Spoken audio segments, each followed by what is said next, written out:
¿Cómo están? Estamos acá nuevamente, otro jueves con nuestros vivos de Instagram. Hoy va a estar el doctor Pedro Seinstecher. En cuanto Pedro ya se conecte, lo sumamos. Eh, bueno, cuéntenos de dónde se están conectando. Nosotros hacemos el reporte de siempre, estamos acá en Buenos Aires, en Argentina. Seguimos en aislamiento. Ahí vino Pedro, así que vamos a buscarlo a Pedro. ¿Dónde está Pedro? Acá. Eh, y la idea, bueno, fue como habíamos hecho una charla en un Facebook Express con Pedro y Hola había Meli, reclamos. Ahí está Pedro que estaban reclamando. acá estoy. Mira, ahí nos Eh, están contando de que son de Colón Entre Ríos y nos están contando de dónde se van conectando.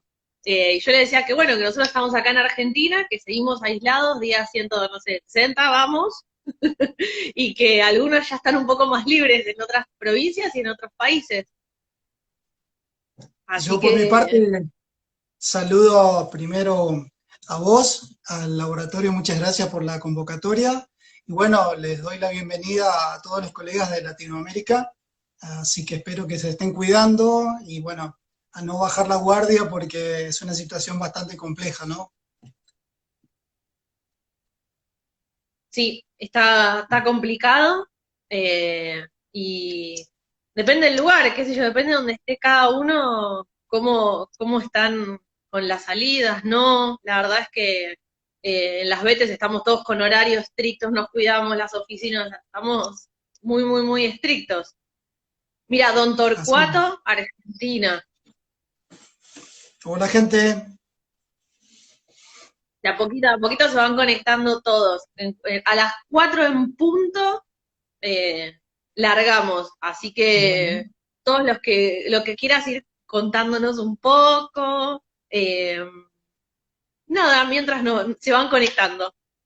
Bueno, perfecto. Básicamente lo que siempre considero muy importante desde la toxicología es que si bien vamos a tocar acá algunos puntos que pueden resultar comunes a todos los países de América Latina, y eventualmente si hay algún colega o una colega español o española, eh, hay mucha cuestión de regionalidad, ¿no es cierto? Entonces voy a tratar o vamos a tratar con Meli, de hacer cosas que incluyan el interés de la mayoría de los participantes posible.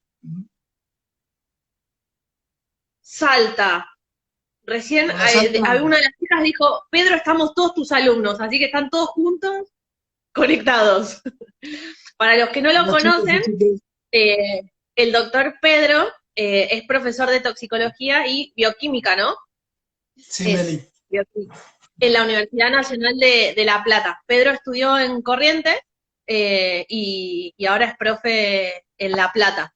Y es nuestro referente en toxicología. Él tiene un grupo donde siempre le estamos preguntando y discutimos casos, pero fue como pionero en lo que es toxicología. Así que tienen acá, decía el apellido, Seinstecher, porque ya se lo pregunté antes. Me decían, por Muy favor, bien, pronuncia el Meli. apellido de Pedro. Si no, va a ser Muy siempre bien. Pedro Z. Vas a ser Pedro Pedro Z es Z más siempre. fácil. O me dicen Pedro Tóxico también, ¿viste? Que es más fácil. Pero es feo que te digan Pedro tóxico. Pasa. Pasa un montón. Bueno, son 16:00. Habiendo presentado Perfecto. a Pedro, armé de la siguiente manera. Tengo acá mi resumen porque no es un vivo con palabras fáciles. Lo que Perfecto. hicimos fue, de acuerdo a todas las preguntas que entraron, lo dividimos en tres temas. Hicimos toda la parte de warfarínicos, que la parte de tips, de dónde surgen los problemas con la intoxicación con los venenos para ratas. Jazmín paraguayo, que está, por lo menos acá está en floración y están cayendo cada día por medio intoxicaciones con jazmín paraguayo. Y después una frase que la vamos a decir cuando corresponda sobre los cáusticos, que es también nuestra nueva intoxicación. Así que, para ordenar, lo que hicimos fue, Pedro, empezamos. Tenemos warfaricos de distintas generaciones. ¿Qué pasa con mis pacientes, macho o hembra, gestación o lactación, cuando comen veneno para ratas y vamos a ir desarrollando el veneno para ratas. Listo, Meli. Para no ocupar mucho tiempo con el tema de las clasificaciones, porque son muchos nombres y no siempre los colegas tienen acceso a la información, es decir, no aparece el frasco, no aparece el paquete, recipiente, lo que fuere. Hoy en día uno debería considerarlo como cuestión práctica, que todos son de segunda generación. ¿Qué significa esto? Son ese tipo de warfarínicos o super warfarínicos o monodósicos, así también puede aparecer en la caja. Entonces, eso indica que son compuestos muy tóxicos y que tienen una vida media bastante prolongada, tanto en los destinos comunes o para los cuales están formulados, como son los roedores, pero también los destinos accidentales, como son los principalmente caninos y más raramente felinos.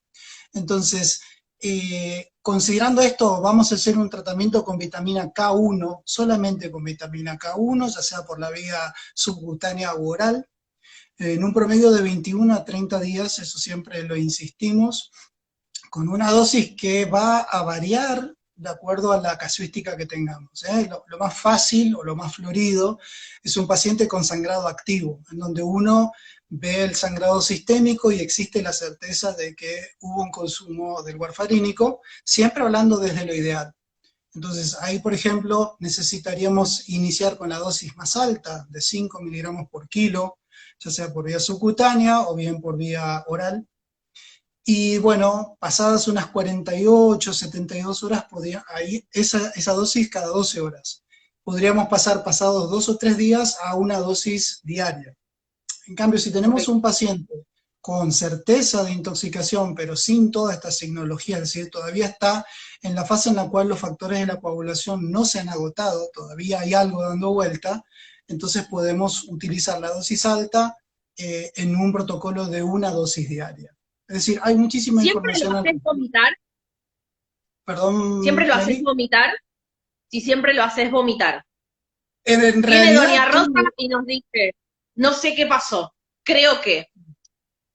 bien, todo dependerá del tiempo en el cual le tomó a Doña Rosa llegar a la clínica, ¿no es cierto? Porque si ella me informa de que ha sido reciente, y cuando digo reciente me refiero a un lapso máximo de 45 minutos, ¿sí? Entonces, bueno, voy a inducir el vómito con lo que tengo a mano acá en Argentina, que es agua oxigenada principalmente, y obviamente después de usar agua oxigenada dando gastroprotección. Lamentablemente no disponemos de otra cosa, los colegas de Europa tienen apomorfina, creo que en el resto de Latinoamérica no, No, no hay. y bueno, no, creo que no, y siempre utilizando gastroprotección, ¿es cierto? Ahora, si ha pasado demasiado tiempo, no, pero lo que puede optar una colega o un colega es darle carbón activado al paciente porque, bueno, existe circulación enterohepática de warfarínicos. Y a tu pregunta, ¿qué me hacías con respecto a macho, hembra, hembra gestante, hembra lactando? Bueno, vamos a tomar el caso de las hembras. Según la bibliografía disponible, los warfarínicos atraviesan diferentes barreras, en este caso la hemática de la glándula mamaria, entonces la intoxicación en los cachorros es altamente probable, ¿sí?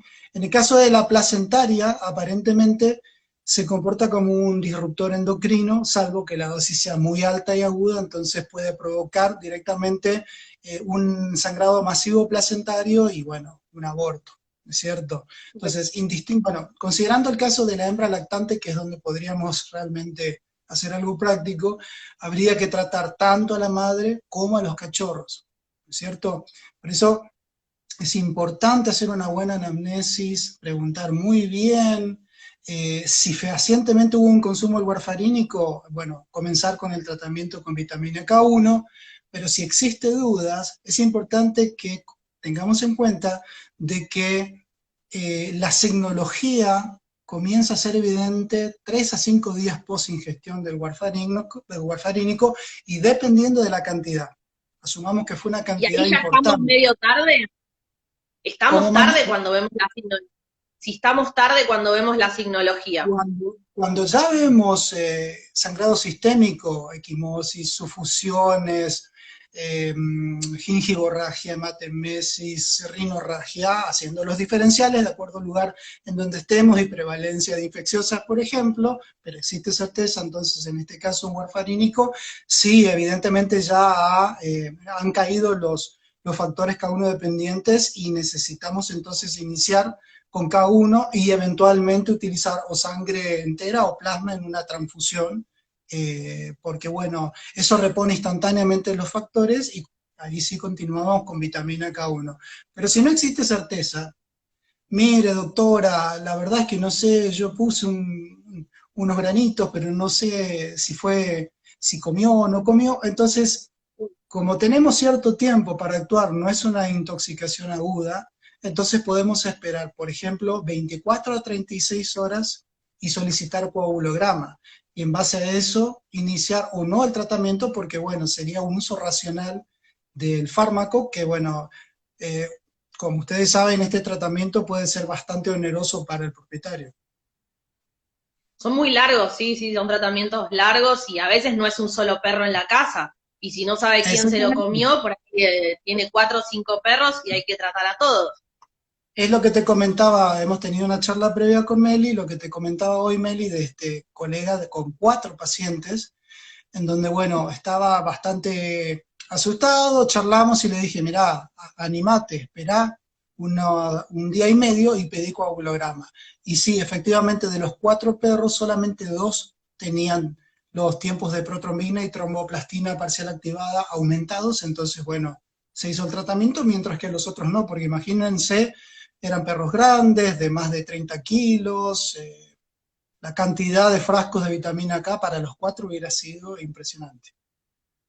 Sí, sí, sí. Y cuando tenés a la hembra que está en lactación y los cachorros, la misma dosis a la madre que a los cachorros. Sí, o sea, lo mismo dependiendo de la signología, ¿no es cierto?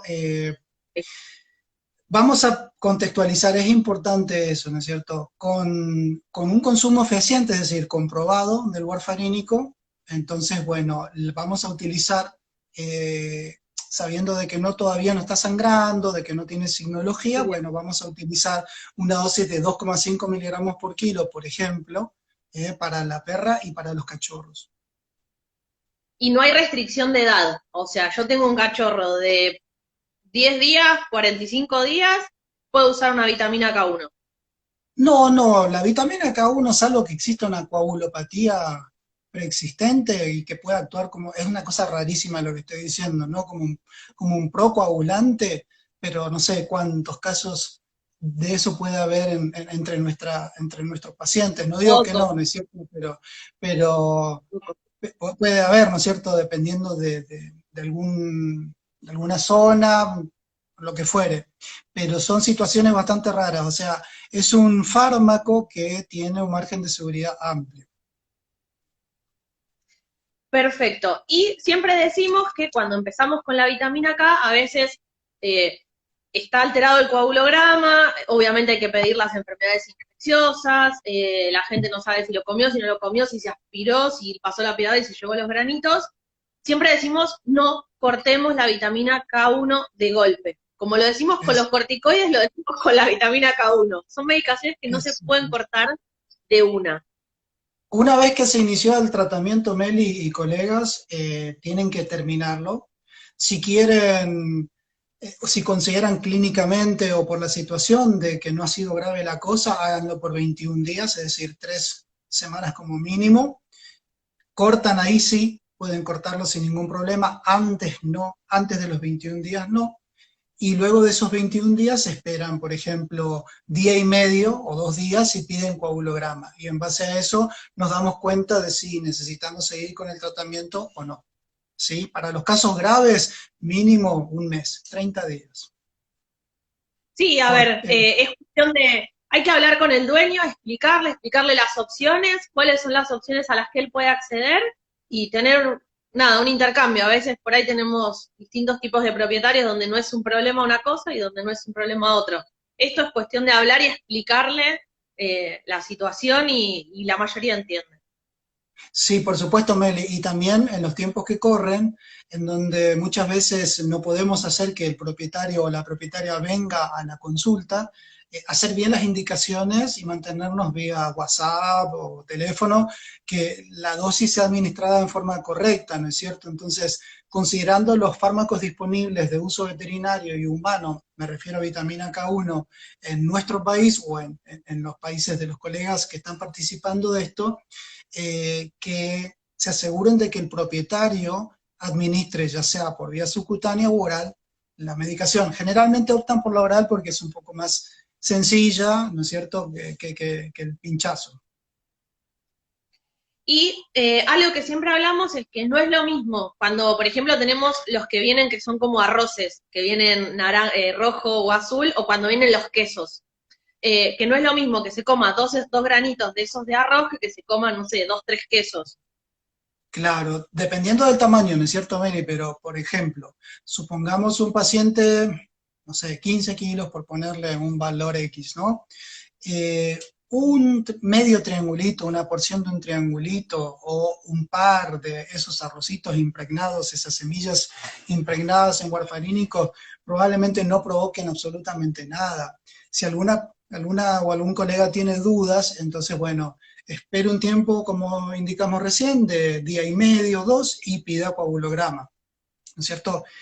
Hay quienes se largan directamente a hacer vitamina K1, bueno, es una postura que la respeto, ¿no es cierto? Pero bueno, existen posibilidades desde la signología, desde la clínica, desde todas las herramientas de la semiología, como para poder tomar una decisión al respecto, ¿no es cierto?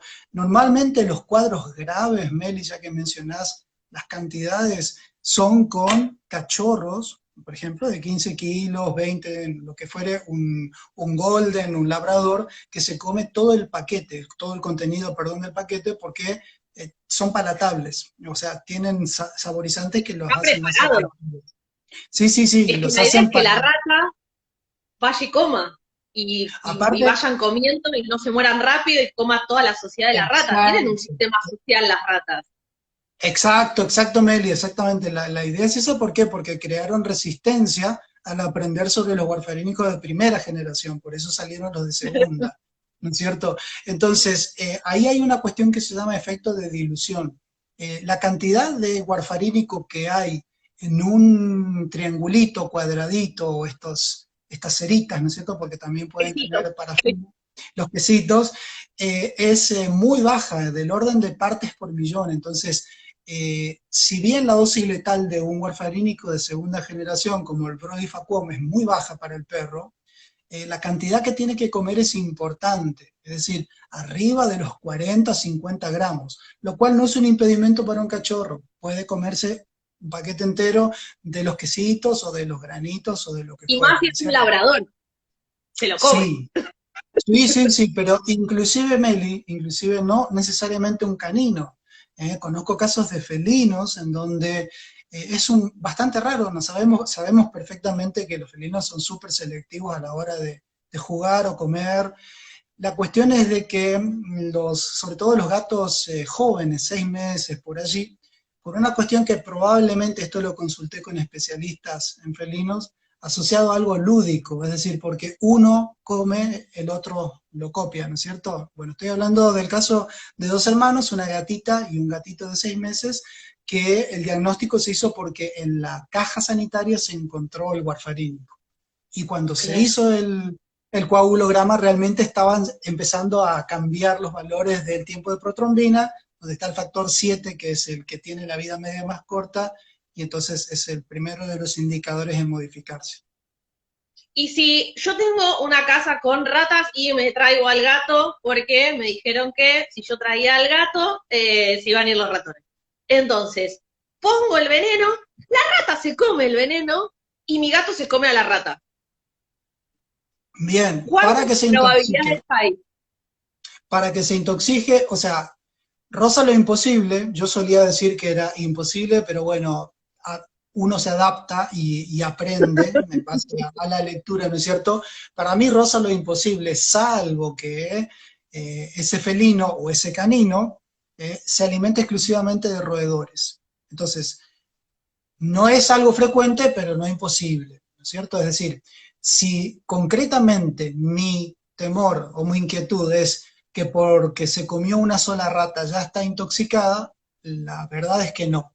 De todas maneras, si tengo dudas, espero un tiempo, como dije, día y medio y solicito coagulograma. La rata Y algo está que mucho más también, diluida. la otra cosa que habíamos estado hablando, porque nos preguntaron, era el tema del plasma fresco congelado o la sangre entera. Eso es lo que hablábamos con Pedro, que por una pregunta que había entrado en el Instagram, es de la escuela americana, en donde acá por lo menos no se estaba usando mucho el plasma fresco congelado, y el plasma fresco congelado tiene los factores 2, 7, 9 y 10, y es una opción cuando por ahí está con sintomatología hasta que mi vitamina K1 empieza a hacer efecto. Entonces, Por por ahí no supuesto. tenemos acceso ya a un plasma fresco, pero tenemos acceso a una sangre entera. Entonces, también Perfecto. saber que los hemoderivados son una opción.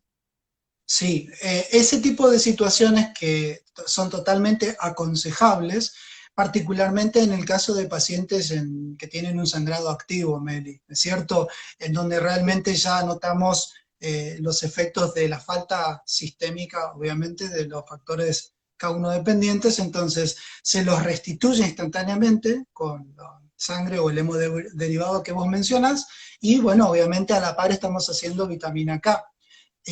Con respecto a la vitamina, siempre hay que hacer énfasis, K1.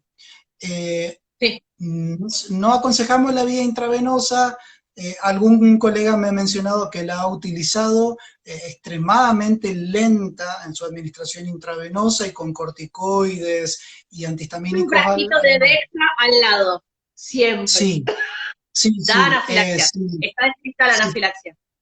Si un colega considera de que, porque no es prohibida la vía, ¿no es cierto? Pero tiene sus riesgos.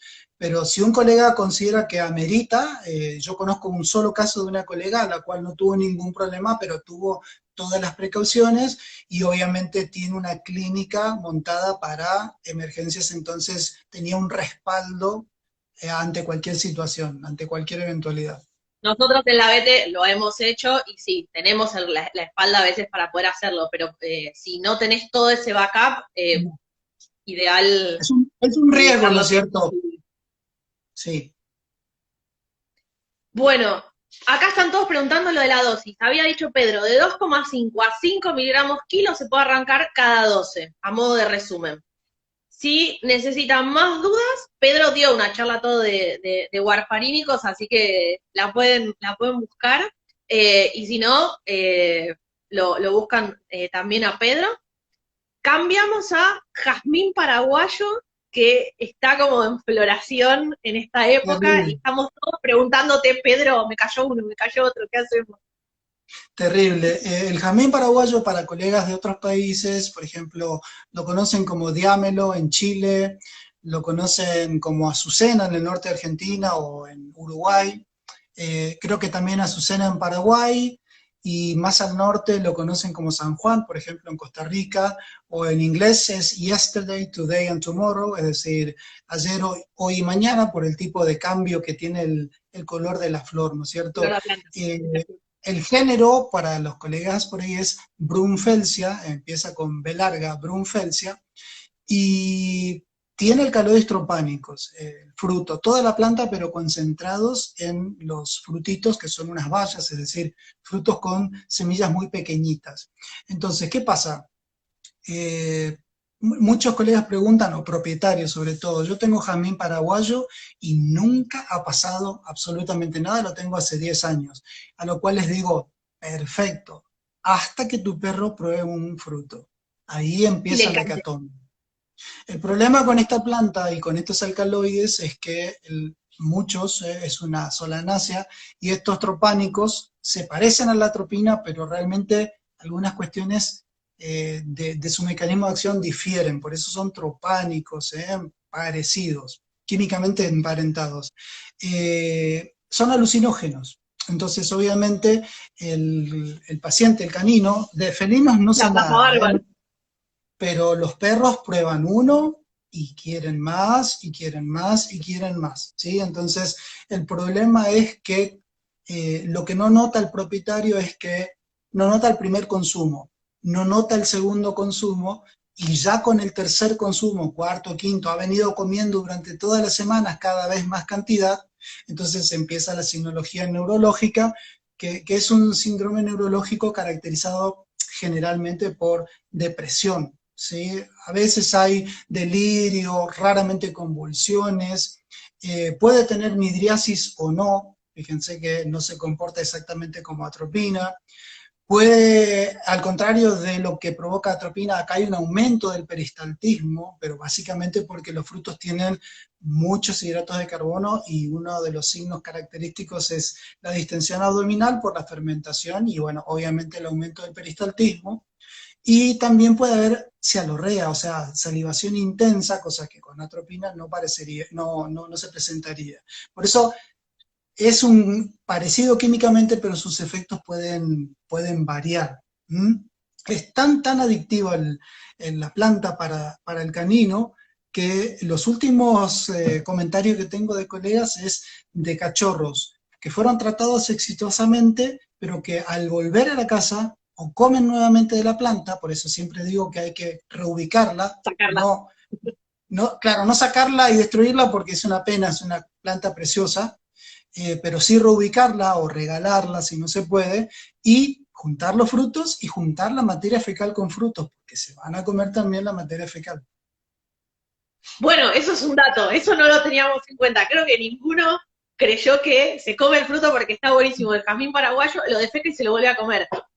Es como, Exactamente, exactamente. Me constan 2 registros de ese tipo muy fresquitos, por eso quería compartir con todos los colegas. el otro día una Recuerdo, colega subió el video. Subió el video sí, que sí, creo que era un golden, había subido el video. Sí. sí, exactamente.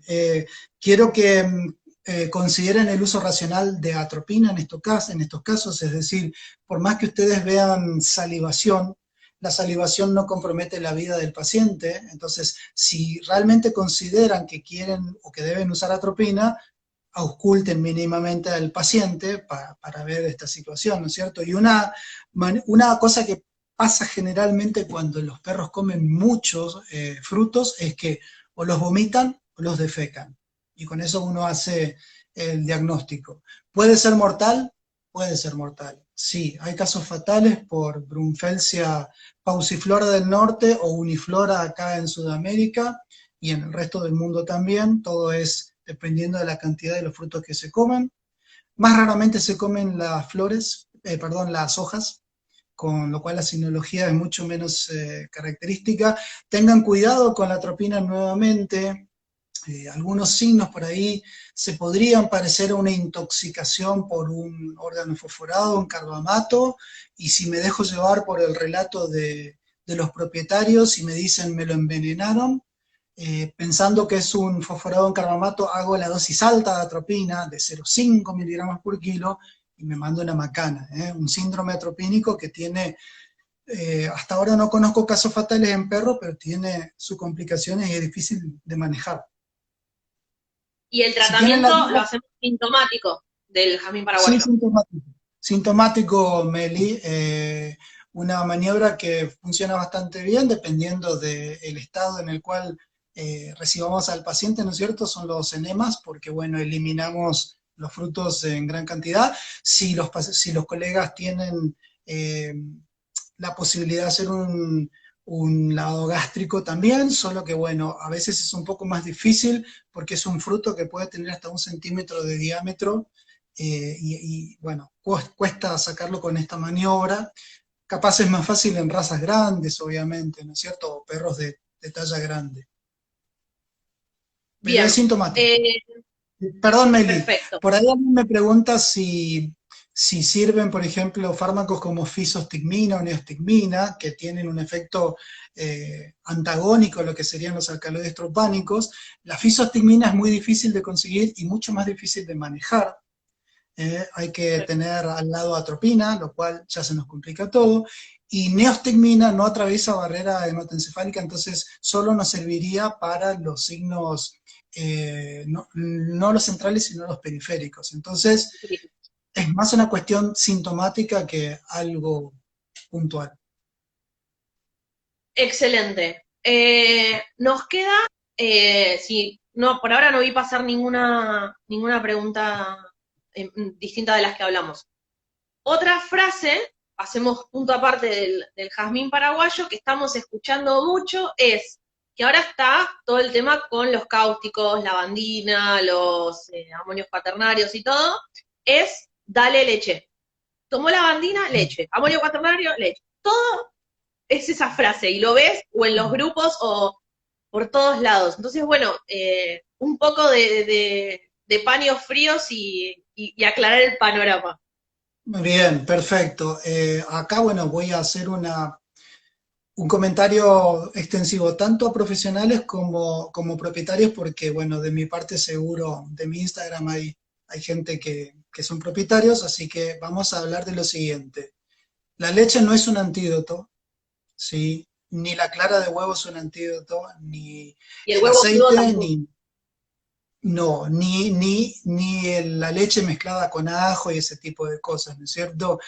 Básicamente, primero porque podrían no hacer nada, segundo porque podrían complicar la cosa si el tóxico es una sustancia que se puede disolver en grasa, y la leche tiene grasa. Y bueno, no es un no rotundo, ¿no es cierto? Porque en el caso de los cáusticos, las sustancias denominadas demulcentes, es decir, que forman una película protectora que dura poco tiempo, pero que se puede repetir varias veces, funciona. De hecho, que eso lo aprendí de medicina humana. Los niños tristemente se intoxican mucho con cáusticos, sobre todo con estas botellitas sin rótulo que los padres ponen ahí un cáustico y los nenes cuando tienen sed se lo toman Y va y el toma. con consecuencias terribles, ¿eh? Pero bueno, supongamos que la ingestión fue oral, lo cual puede pasar en un canino. ¿Está indicada la leche sabiendo que es un cáustico? Sí, podemos utilizar leche. ¿Y podemos utilizar clara de huevo? También. ¿Cómo? En el caso de la clara de huevo se puede utilizar algo llamado agua albuminosa. Es decir, en un recipiente coloco unas 4 a 6 claras de huevo, solo las claras, y le agrego agua fresca hasta completar el litro. Y eso se lo puedo dar a mi mascota, obviamente con el consentimiento del profesional, porque existen cosas muy superiores al uso de tanto la clara de huevo como la leche, ¿sí? ¿Por qué se indican estas sustancias que tienen proteínas? Además, en el caso de la leche, además de grasa y proteína, y la clara de huevo es proteína. ¿Por qué? Porque tienen grupos químicos que reaccionan suavemente con los iones o los grupos químicos que forman parte de los cáusticos, ¿sí? Entonces se puede utilizar, pero ¿le doy un litro de leche a mi mascota? ¿Indico un litro de leche? No, sorbos pequeños, de tal manera de que forme una película protectora que tenga que repetirlo cada 20, 30 minutos durante el periodo álgido de la situación. Para los profesionales, ¿lo reemplaza el sucralfato, por ejemplo? No, de ninguna manera. Obviamente que el sucralfato acá es palabra santa para estas situaciones, ¿no es cierto? Más el uso de, por ejemplo, omeprazol, en el caso de que la ingestión fuera en un felino, también en el caso de un canino, o bien antihistamínicos anti-H2 en el caso, por ejemplo, del canino. Pero el omeprazol combinado con sucralfato, o en el caso del canino, sucralfato con ranitidina, anda bastante bien, ¿sí? Bueno, esas serían las cuestiones. Lo que no se debe hacer, como he visto con algunos propietarios o colegas o con comentarios de colegas, es que el propietario sabe que la sustancia es un ácido, entonces busca una base para neutralizar eso. Es decir, por ejemplo, si sabe que su mascota pisó ácido clorhídrico, ácido muriático, ácido acético, que es el vinagre, busca una sustancia alcalina, la contraria, una base como por ejemplo bicarbonato de sodio. Eso no está bien, al contrario, la reacción química va a ser tan violenta, se dice exotérmica, que ese calor y todo esa reacción Calor, química para quema. todo. Quema. Complicamos muchísimo. Es un caso muy triste de un colega de hace algún tiempo que compartió conmigo su experiencia. El perro había roto unas botellas de ácido sulfúrico y el propietario había utilizado bicarbonato y hubo que amputar un montón de complicaciones. Excelente. Estamos perfectos de tiempo. Sí, Meli. ¿Querés, a ver si nos quedan en estos 3 4 minutos, quieren alguna pregunta más? Porque la toxicología es inagotable y siempre tenemos dudas y cada vez que hacemos guardias o estamos solos, nos vienen los casos más complicados. Perfecto. Por mi Así que parte, Meli, mientras alguien haga una pregunta, recordarle a los propietarios que no busquen ayudas mágicas, que siempre consulten a un profesional en los tiempos que corren, una llamada telefónica, lo que fuere. Si puedo dar una mano, la gente escribe, yo con gusto respondo, pero no doy tratamientos porque no es lo que corresponde.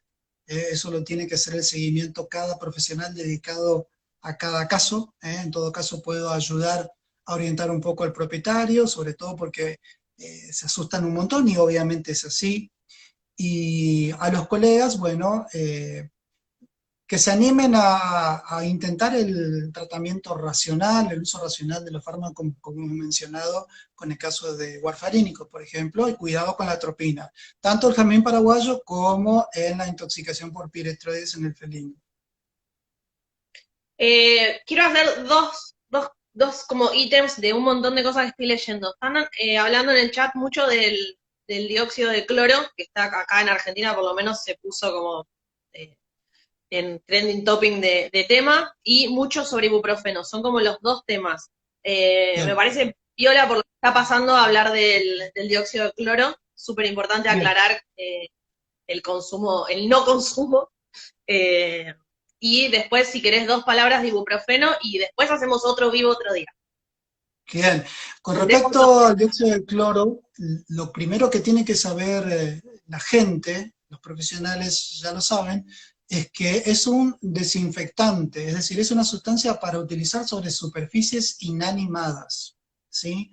Creo que la mayoría está al tanto de la intoxicación para los colegas de otros países, una intoxicación que hubo hace poco fatal en nuestro país, donde tiene toda la pinta de ser por dióxido de cloro en un niño, administrado por los padres. Quienes defienden al dióxido de cloro mencionan que hay que utilizarlo a una dosis y a una dilución que corresponda. Me consta que hay colegas que, bueno, hacen preguntas al respecto porque los propietarios Que nos se están juegan, ¿no es demandando. cierto? Te están demandando estas cuestiones, ¿no es cierto?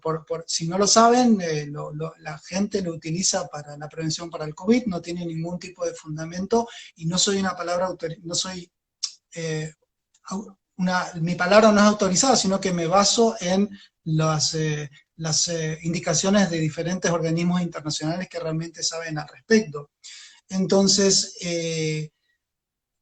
para mí, la dilución, la concentración baja del dióxido de cloro puede provocar toxicidad a largo plazo y las concentradas, obviamente una intoxicación aguda. El abordaje es como con si hay un intoxicado, un abordaje de tipo sintomático, es decir, sucralfato, tratamiento de los vómitos con antieméticos, no inducir el vómito, porque son cáusticos, ni con el dióxido de cloro, ni con cualquiera de los cáusticos, ¿no es cierto?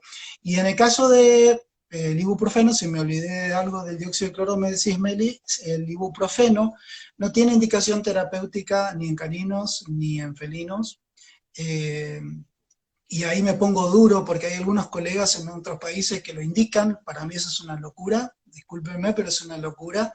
Hay fármacos que reconozco son más caros, pero que tienen todo un estudio clínico, y tampoco estoy favoreciendo los laboratorios, sino que realmente es así, de la misma familia que el ibuprofeno, pero que no tienen los efectos tóxicos en el canino ni en el felino. Y a los colegas, cuando traten a un paciente intoxicado por ibuprofeno, recuerden de que hay una toxicocinética especial para estas especies en donde hay circulación enterohepática, con lo cual deberíamos probablemente considerar el uso de carbono activado o sucralfato, ¿no es cierto?, varias veces, cosa que en el humano no, nosotros no hacemos circulación enterohepática. Bueno, los que quieran otro vivo con Pedro ya saben cómo funciona. Como nos piden, como Amelia, como Pablo, como Santiago, como Andrea, nos piden, nosotros hacemos los vivos y si quieren tratamos otros temas distintos, otras plantas, otros fármacos. Pedro, ¿dónde te pueden contactar los colegas, tus redes? Y nos despedimos. Listo, Meli, gracias. Bueno, el Instagram está dedicado especialmente para propietarios, ¿sí? Pero bueno, también hay bastantes colegas, hay bastante interacción. Y en el caso de Facebook es exclusivamente, se llama también toxicología veterinaria para profesionales previa acreditación, ¿no es cierto?, de que, bueno, uno es profesional o estudiante Veterinario. avanzado, ¿sí? Pero en el Instagram, a los propietarios, trato de responder todas sus inquietudes. Les agradezco el respeto, la manera en la cual me escriben, realmente es impresionante el respeto, la buena onda, gente joven, gente de mi edad, gente más grande, así que, bueno, un Somos beso y un jóvenes, abrazo. Pedro, todavía. Puede ser, vos sí, yo no. Así que bueno, Meli, gracias Bueno, a vos, gracias a la gente, gracias a John Martin por esta convocatoria y nos vemos en cualquier momento. dale, nos saludamos a todos. Saludos, besos y abrazos, cuídense muchísimo.